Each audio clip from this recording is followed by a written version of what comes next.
That birthday evening, I thought I had everything set up perfectly. I wanted a quiet, special night for just the two of us, something a bit more thoughtful than our usual routine. I'd picked up takeout from Amanda's favorite spot, sushi, even the spicy tuna rolls she rarely ordered but secretly loved.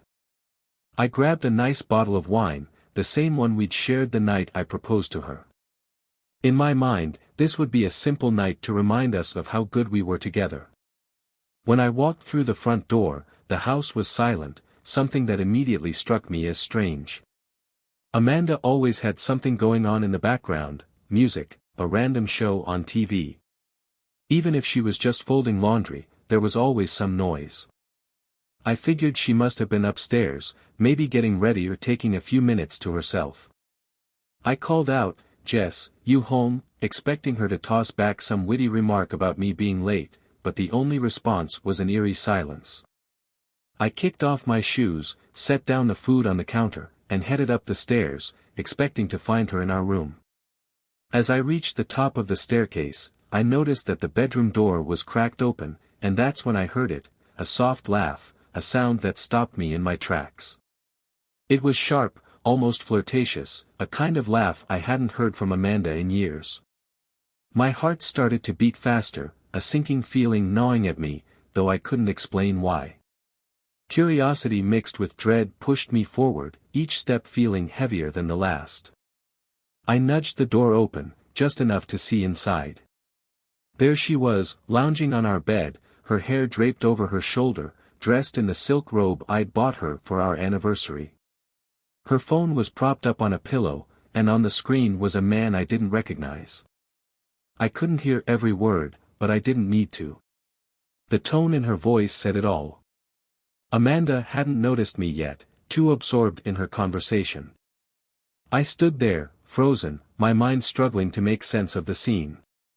Then I heard him say, "Can't wait to see you this weekend, babe. We'll pick up where we left off." My stomach twisted, my mind racing to catch up with what I was seeing and hearing. Pick up where we left off, those words echoed in my head, each syllable hitting me like a punch. Amanda's smile was soft, almost shy, and she leaned into the screen, her voice carrying that warm tone she'd once reserved for me. "I've been thinking about you all day," she murmured, her words like acid in my ears. She looked happy, content in a way I hadn't seen in years. And that smile, that damn smile she'd given him, was the same one she used to give me back when we were first dating. Time seemed to stand still as I watched her, every second stretching into an eternity. I couldn't breathe, couldn't move, my mind refusing to process the betrayal unfolding before my eyes. She was completely wrapped up in this guy, whoever he was, and in that moment, I realized just how far away she drifted from me. Amanda's laughter died as soon as she spotted me standing in the doorway. Her face paled, eyes wide with shock, and she fumbled with her phone, struggling to end the call. But it was too late. I had seen everything, every smile, every flirtatious look. She tried to collect herself, as if there was anything left to salvage. "Ethan, it's not what it looks like," she stammered, her voice barely a whisper. I just stared at her, unable to find words. How could she think I'd buy such a pathetic excuse after what I'd just seen? I could still hear his voice in my head, that slimy "babe," that promised to pick up where we left off. The betrayal hung thick in the air, choking any semblance of reason or understanding. Who the hell was that? I demanded, my voice low and barely controlled, my fists clenched at my sides. She opened her mouth, as if she had an answer ready, but then stopped, her lips parted in silence. And in that silence, I saw her gears turning, trying to craft some kind of lie to explain it all away. But no words came. She just stood there, caught, and the weight of her silence pressed down on me harder than any confession she could have given. There was no shouting, no scene, just a heavy, suffocating stillness. I took one last look at her, at this stranger wearing my wife's face, and felt my entire world crumble. I turned on my heel, walked out of the bedroom, and headed straight out the front door without looking back. I didn't have the words, and even if I did, what would they matter now? Amanda's betrayal had spoken loud enough. My mind was a blur as I climbed into my car, my body moving on autopilot. I drove aimlessly for what felt like hours, trying to grasp what had just happened, but the betrayal sat in my chest, heavy and raw. Eventually, I found myself at Ben's place, my best friend since college. He opened the door, took one look at my face, and ushered me in without a word. Sitting on his couch, I told him everything, my voice cracking as I replayed the scene in our bedroom, Amanda lounging on the bed, the look on her face, the phone call, the laugh she used to reserve just for me. Ben listened, his face hardening as he absorbed every word. When I finally finished, he leaned forward, his eyes dark with anger. "So what are you going to do?" he asked, a mixture of shock and fury simmering beneath his tone. I shook my head, the numbness washing over me. "I don't know. I just left." The reality of it all was still too fresh, too raw, like an open wound. Ben looked at me, his expression unreadable.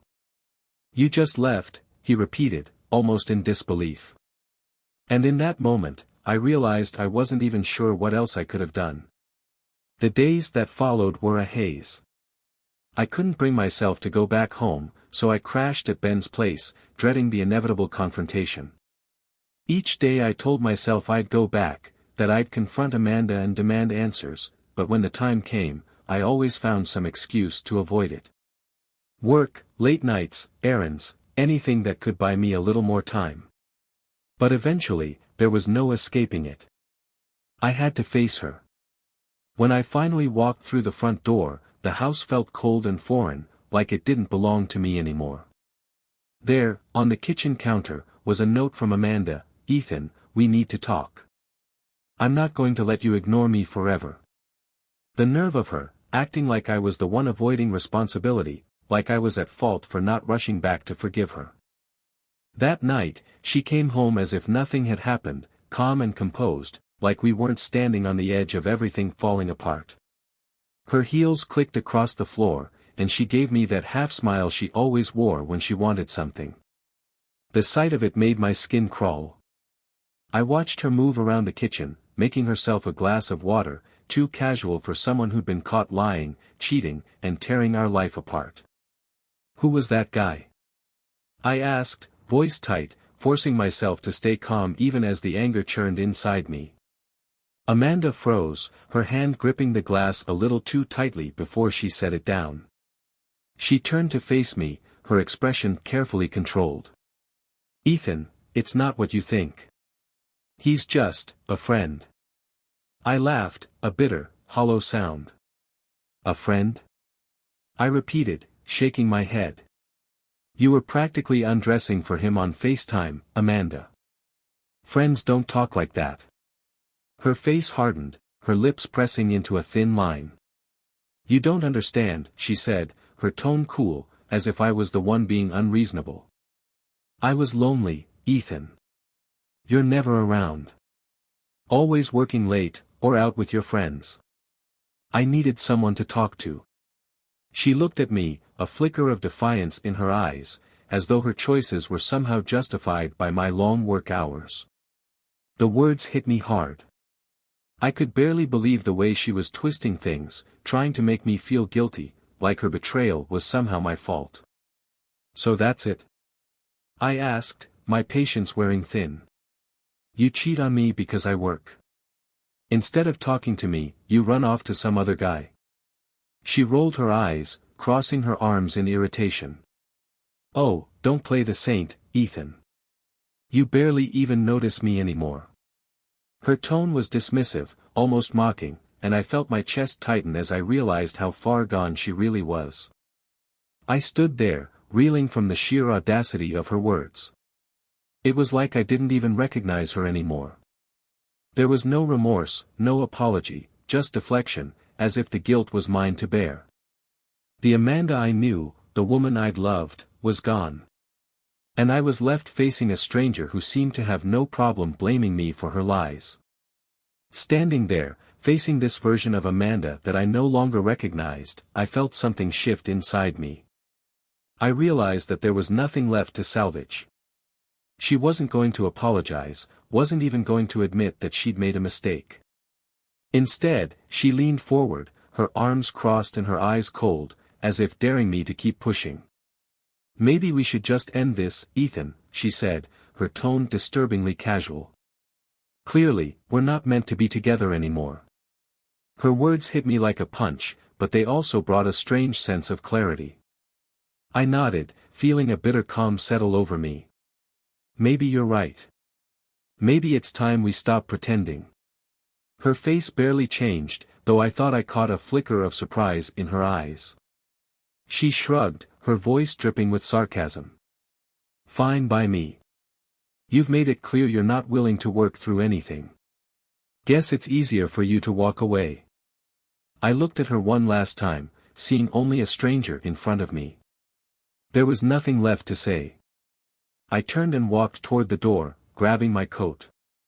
Just before I left, I glanced back over my shoulder and said, "You know, Jess, you had a choice. And you chose this." Then I stepped outside, closing the door on what we'd had, on the life we built together, feeling a mix of anger and relief. It was over. Driving away, I felt that strange sense of freedom settle in, a weight lifted as I let go of the years I'd spent trying to make things work with someone who'd already checked out long ago. For the first time, I felt ready to rebuild, to move forward without her shadow looming over me. In the days that followed, the house felt like a battlefield. Amanda's reaction to my decision was anything but remorseful. She shifted between anger and attempts to win me back, her tone flipping from pleading to accusatory, as if she couldn't decide whether to beg or blame. She'd throw out apologies, saying things like, "We can fix this, Ethan, we've been through too much to just throw it all away." But her words felt hollow, like lines rehearsed for an argument she didn't actually care to win. One evening, I came home to find her sitting at the kitchen table, her eyes red as if she'd been crying, yet there was a hardness there that hadn't softened one bit. She looked up when I walked in and said, "So that's it, Ethan? You're really going to leave over one mistake?" The question cut through me, stirring up a fresh wave of disbelief. "One mistake?" I asked, shaking my head. "You've been lying to me for months, Amanda. You don't even seem to care about what this has done to us." She rolled her eyes, her expression shifting from hurt to annoyed in an instant. "You think you're perfect, don't you? You're always working, always busy with everything except me. I was lonely. And you know what? You never even noticed." I felt the last bit of hope drain out of me as I realized how far gone she really was. This wasn't the woman I thought I'd loved for years. She didn't regret her actions, she regretted getting caught. "Maybe you're right, Jess," I said quietly, almost to myself. "Maybe we really aren't meant to be together." I left that night, for good this time. Driving away, a strange sense of relief settled over me.